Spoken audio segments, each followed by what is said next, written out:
Bismillahirrahmanirrahim. Assalamu alaikum.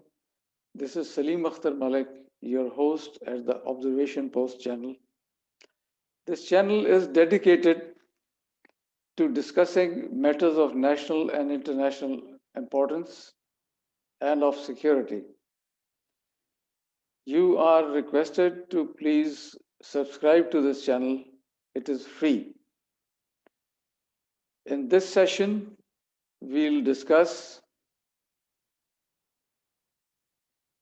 the observation post slices through the darkness of the civil-military divide. In Pakistan, who cracks the whip?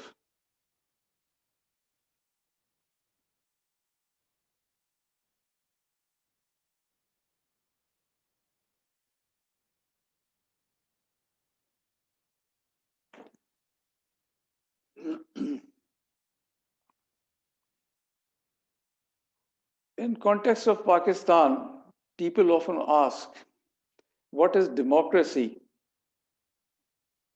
as it relates to Pakistan? There are a few political dynasties which rule the roost. There are no internal elections. And there is a sort of musical chair which goes on and which is going on since the last 7 decades with interruptions from the army and alternately they come into power and deceive the people.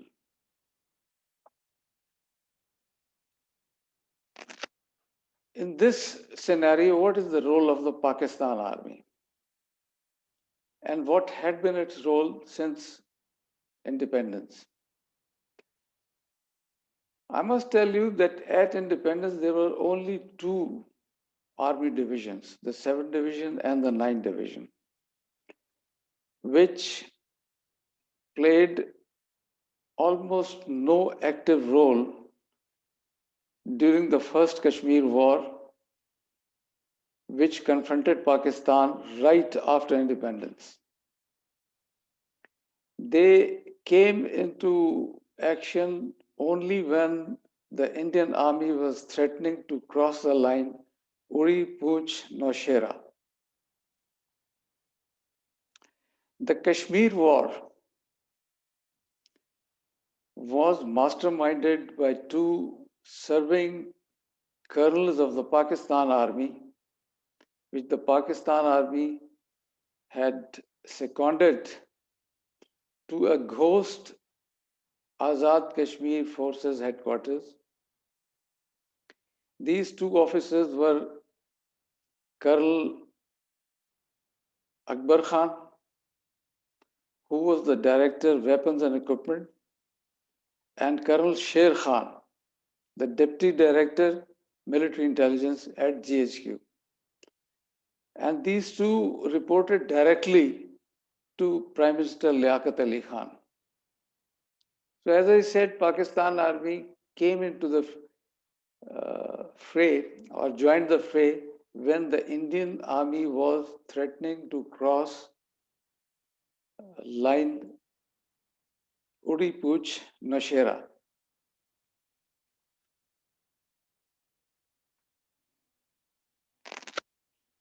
Now, this brings into focus the role of the first Pakistani military ruler, General Muhammad Ayub Khan, who was the first Pakistani chief of army staff. At that time, they called this appointment commander-in-chief. So he was the first commander-in-chief of the Pakistan army.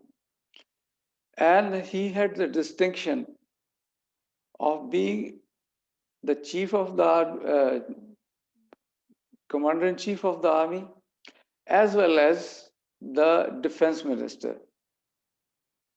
Who made him the defense minister? A coterie of politicians who were at that time in power. And in this respect, Pakistan had the distinction, had this distinction of having a serving army general, doubling as the defense minister across the Iron Curtain, led by the Soviet Union. This honor was shared by Marshal Grichko. Marshal Grichko, the army chief and the defense minister of the erstwhile Soviet Union.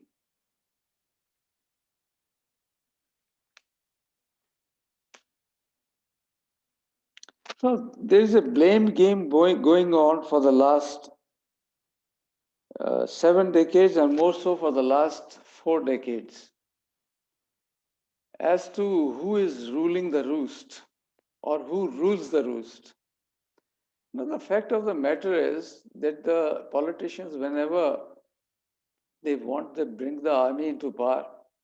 And once the army is in the saddle, they want it to exit and leave the space for the politicians. The stark reality is that for the last 4 decades, or for almost half the century, the country has been ripped of its financial and economy assets through first the 1970s nationalization under Prime Minister Bhutto, and later on through crony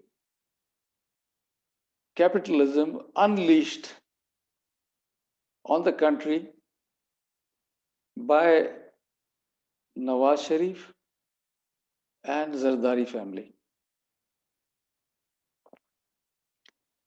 The countries have been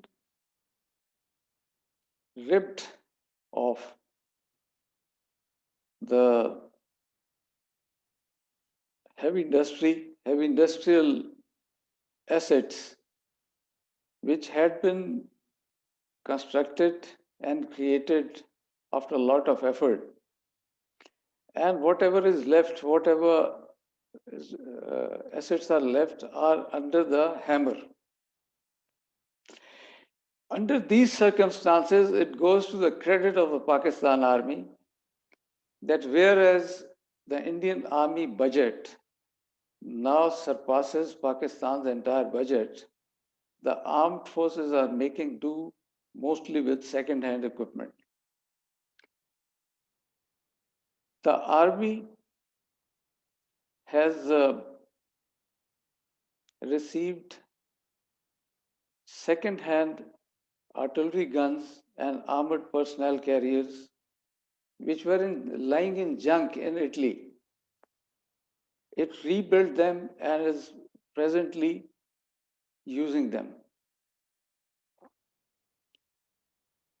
The Air Force, apart from the F-16s, which is received from the United States mostly during the Cold War, and specifically during the so-called Afghan Jihad,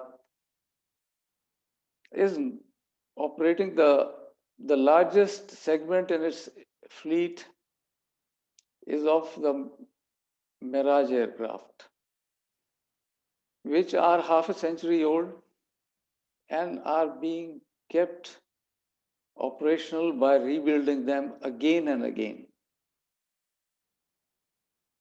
The Army and Navy, the Army and the Air Force are not the only two forces which are using second-hand equipment, and abundant rejected equipment. The Navy,